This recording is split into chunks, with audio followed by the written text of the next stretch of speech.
to the Big Garden's Grow Your Own Summer Program. My name is Stephanie Finklia, and today's lesson is all about herbs.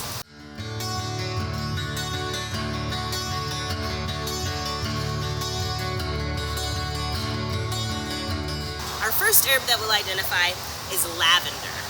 It smells wonderful and is used for all sorts of things. You can make teas, but you can also make medicines with it. Lavender is great for your skin. It's really moisturizing. They'll take the leaves and press them into an oil called essential oils, and that you can use on your skin. Lavender is a perennial, meaning that it will come back from the same root system year after year after year, so it never fully dies. However, in Nebraska, our climate, which is zone 5B, gets too cold for it to survive the harsh winter. So here in Nebraska, it's an annual, meaning that its roots and its foliage will completely die during the winter time. However, yarrow, the plant at my feet, is a perennial in Nebraska. So the roots will go dormant in the winter, but in the spring, it'll grow again from that same root system. Let's take a look at another annual here at the Big Garden. This annual herb is called basil. It's great for things like making spaghetti sauces or marinaras for your pasta, but it's also great as an herb to drink in teas. This year, the Big Garden is growing green and purple varieties of basil.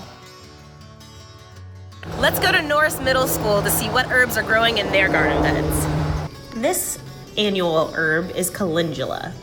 The flower petals are dried and can be used in infused oils to help with skin conditions. This is mint.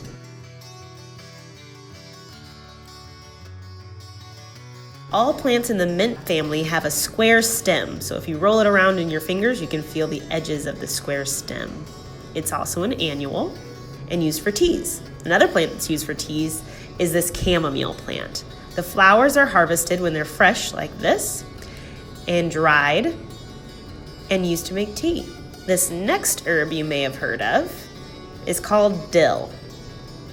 Dill is an annual plant. There's the flowers, and the leaves, like these, are used in dill pickles.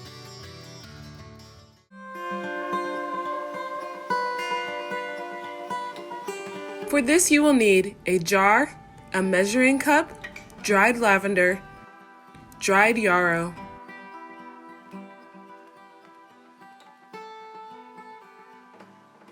an herbal band-aid is used to help stop the bleeding in case of a cut or a wound. How you use it is you make a dry mixture, and then when you are ready to put it on your skin, you add water to it and make it into a paste, and that is what stops the bleeding. Then you rinse it off and you put a band-aid over it. The first thing we need to do is crush down our herbs.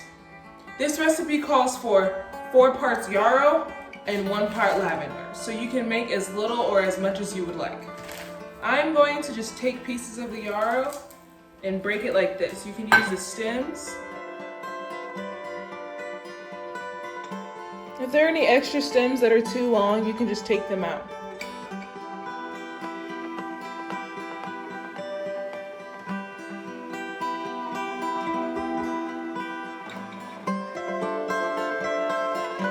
Once everything is broken up, you can just pour it back into the measuring cup so we can transfer it into our jar. So this is what my dried herbal band-aid looks like. It is basically just crushed up lavender and yarrow, and if I ever had a cut, I would add a small amount of water to make it into a paste, and then I would add it to the cut, and that is what stops the bleeding. So after you make this, make sure to just store it in a dry place and to not add water until you're ready to use it.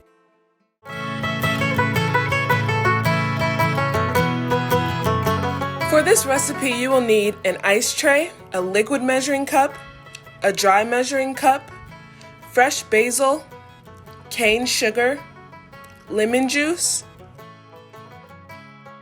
a pot, and a bowl for mixing.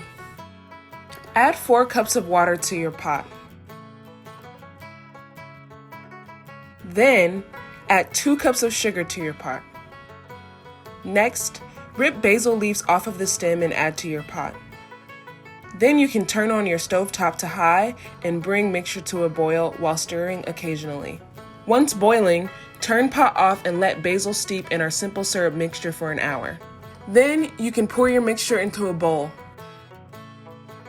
Next, you can add 1 cup of lemon juice into your mixture. After you add the lemon juice, you can mix syrup thoroughly with the whisk. Next, use your dry measuring cup to scoop liquid and pour into the ice cube trays.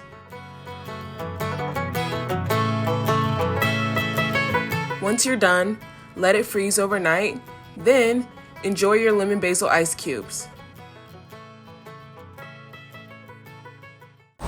Thank you for joining us today in this lesson about herbs, where we learn to identify a couple different types of herbs, learn to make herbal band-aids and herbal popsicles. Go into your kitchen, into your pantry, and take a look at the herbs in your kitchen. Maybe cook with a few. Try out some of the things we learned about today. Please check back and watch some more. Let us know what you thought of it. Have a great day.